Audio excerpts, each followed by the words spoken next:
Steph, now we know it's Boston, so can you give us some high-line ideas of what you think of the team and how they match up with the Warriors?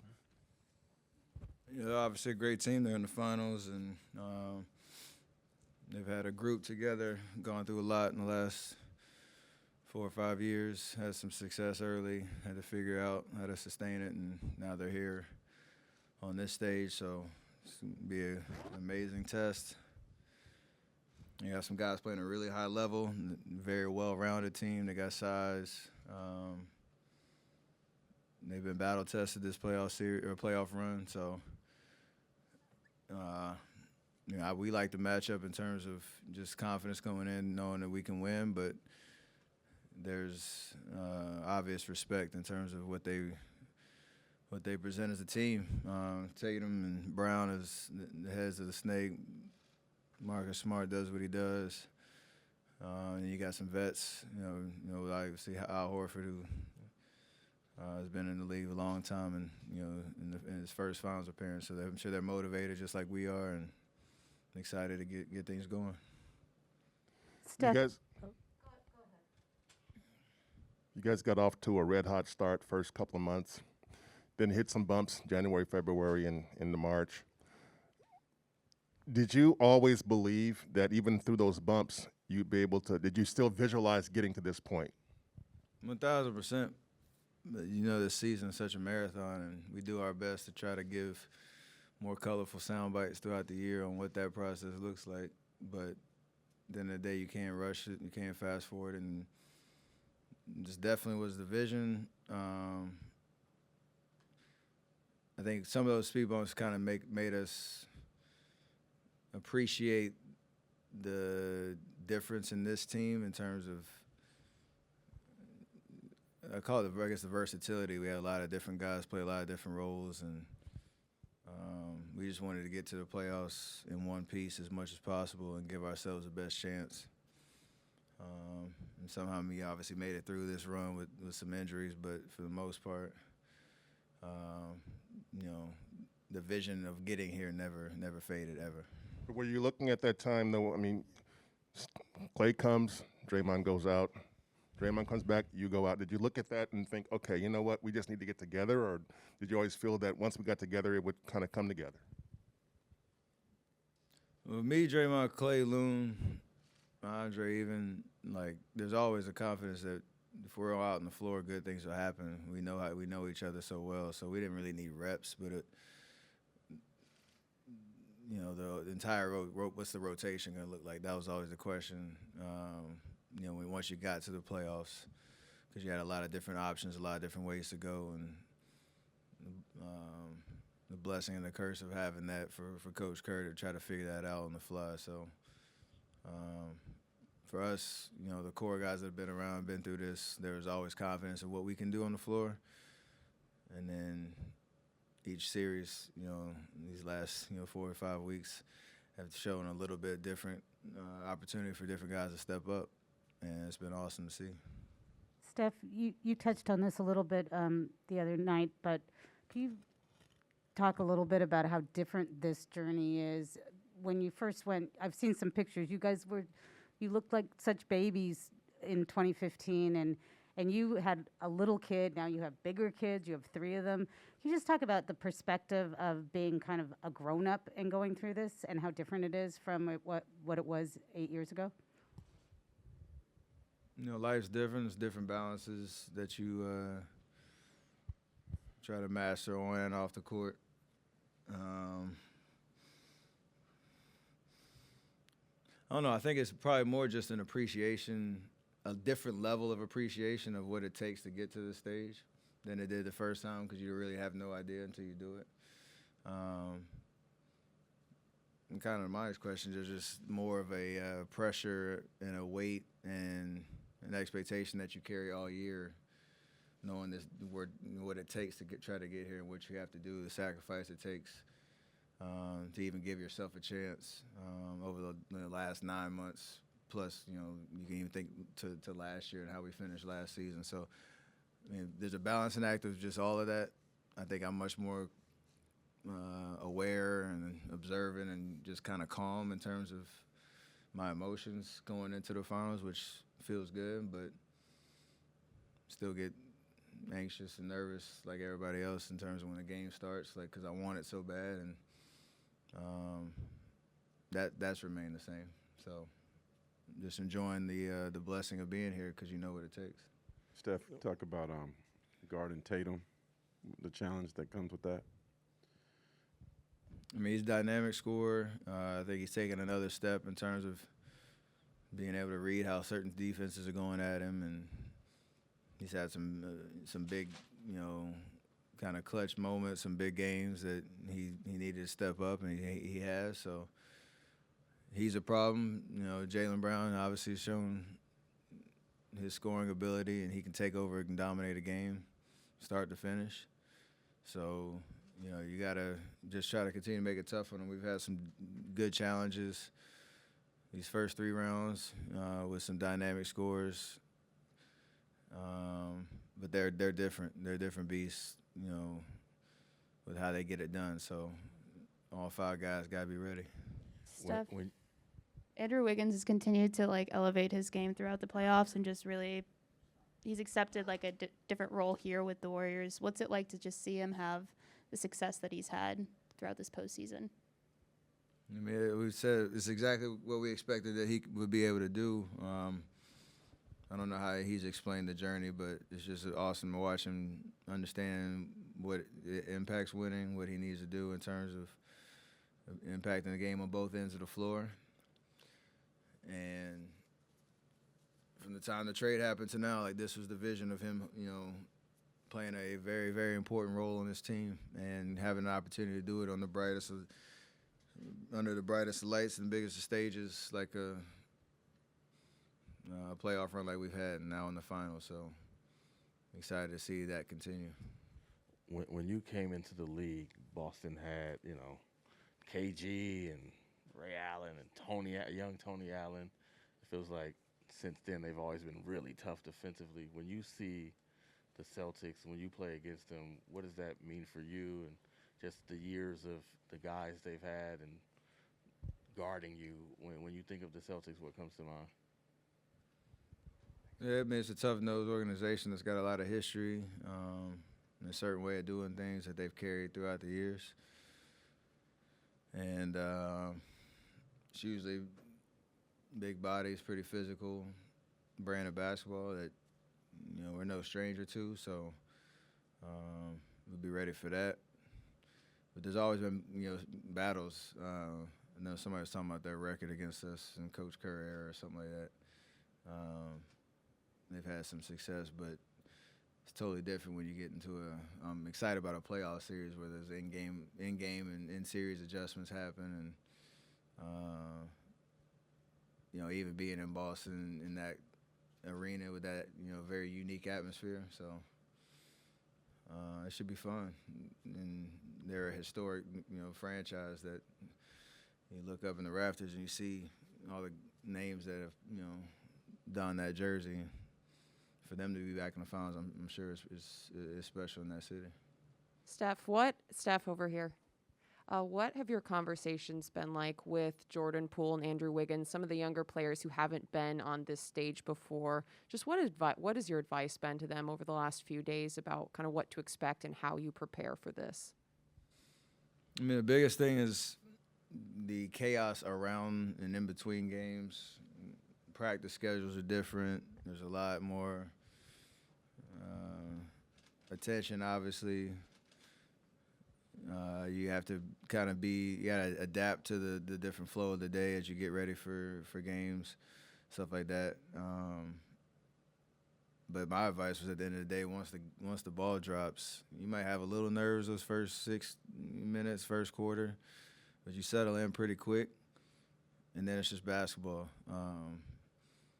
But just basketball, obviously, meaning we know what to do. You know how to play. You don't have to do anything different than you've been doing. But it's also the importance of every possession, fighting through fatigue, fighting through the nerves, the adrenaline, fighting through some failures if you have some, because every body's going to be important. And just to stay ready, too, because the way playoffs go, the way playoff series go, and especially the way that we play, things can change really quickly in terms of who's in the rotation, who's getting minutes, and who's getting an opportunity. So we're gonna need everybody to get 4 more wins. Steph, how would you describe Andre as a coach? Jordan Cavan said that he's pretty blunt and meticulous, but they also said that he's someone that you and Clay and Draymond come to and trust. I mean, I would use all those words for sure.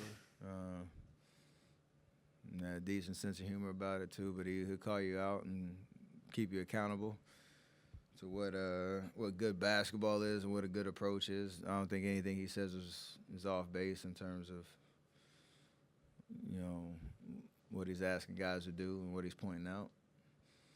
And he's very consistent too. That's the thing with his demeanor and his approach. So you respect everything about him in whatever role, whatever hat he's wearing. Steph, how would you describe over here the culture of this team under Steve Kerr, and how did that help get you guys through 2 years ago? I mean, when a team goes 15-15, has the worst record in the league, a lot of times that can tear people apart or tear a team apart, and obviously you had some injuries, but how did what you had built before that help get you guys to the other side?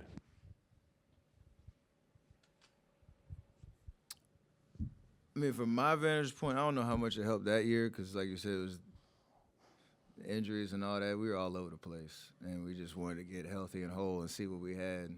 So last year was more, I think, the barometer of our culture and our way of doing things that got us through the beginning of that season where we had a lot of young guys playing, still dealt with a couple of injuries. We had some new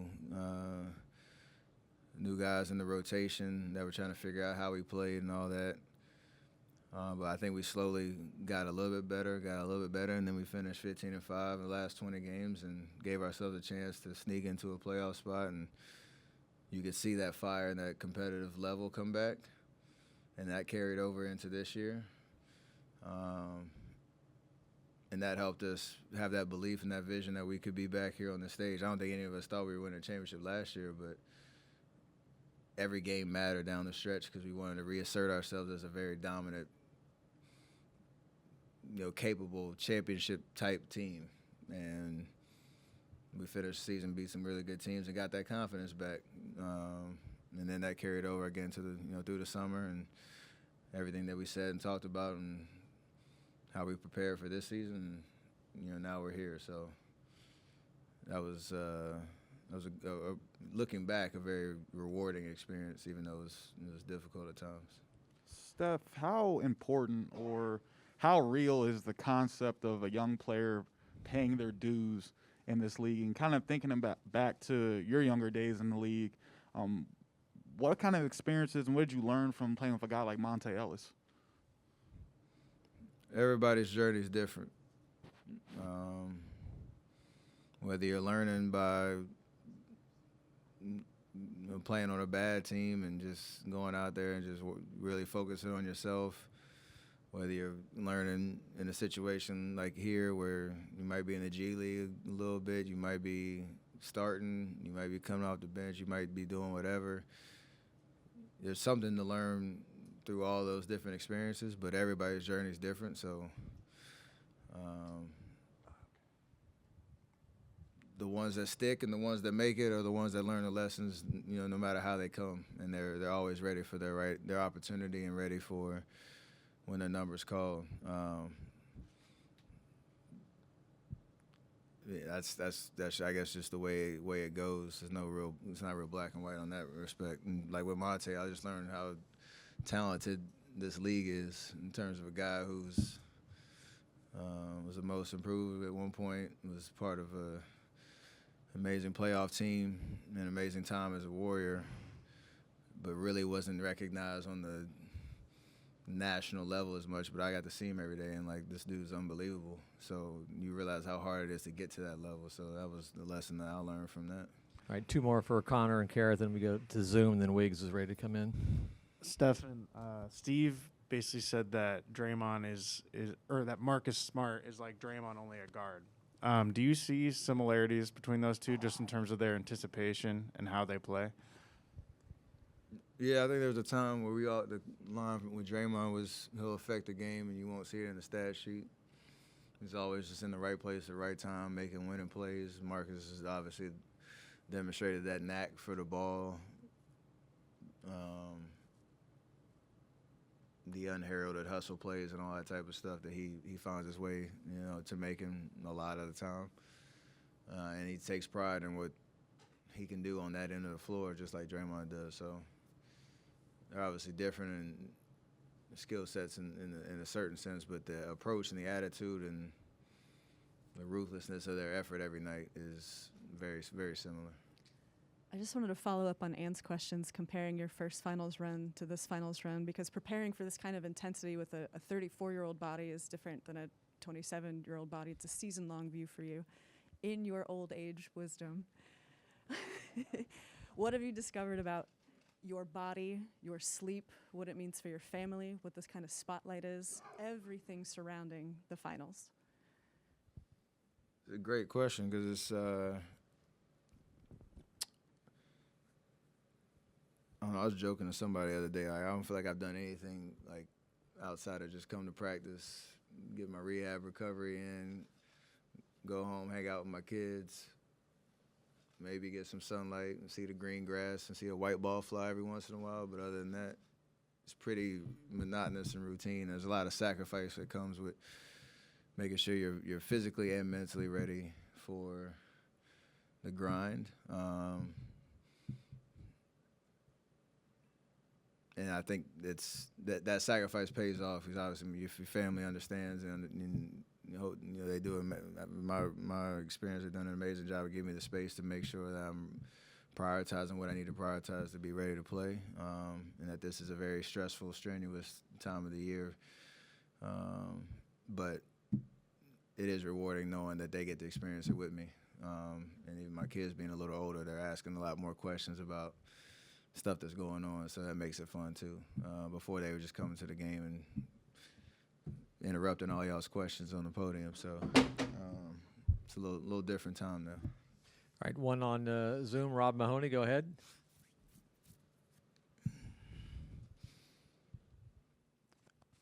Rob? He was up. Rob, are you there? Rob? He's not on mute for us. He's Rob, you there? Barely hear you. Can you speak up? Yeah, hey, am I coming through? Yeah, go ahead. Go ahead, real quick.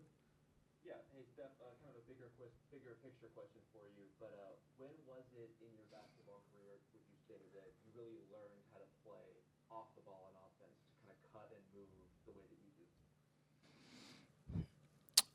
At Davidson, my freshman, sophomore year, high school as a point guard, pass first type point guard. I knew I could shoot, but they always told me I needed to shoot more. I didn't really learn that lesson quick enough. Freshman, sophomore year at Davidson was me playing off the ball with my point guard, Jason Richards, who was a guy that was like leading the country in assists at the time. So I just got to work off of him and work on all the skill sets in terms of moving out the basketball and being efficient with that, and then combining both as I got a little closer to coming in, into the draft. So it worked out that I was able to try to master both as much as possible and really rely on that as kind of a superpower at this stage. So what is rewarding for you about that part of your game, about playing that way? I mean, it just opens up the playbook a little bit more and opens up versatility of who you get to play with on the court. If there's other playmakers, I don't have to just dominate the ball every possession to get us going. So the gravity and all that stuff that people talk about and that impacts games is fun. You got to be in a level of conditioning that you can sustain that, and I do pride myself on that. But it makes the game a little bit easier because you can switch things up a little bit and keep the defense on their toes as much as possible.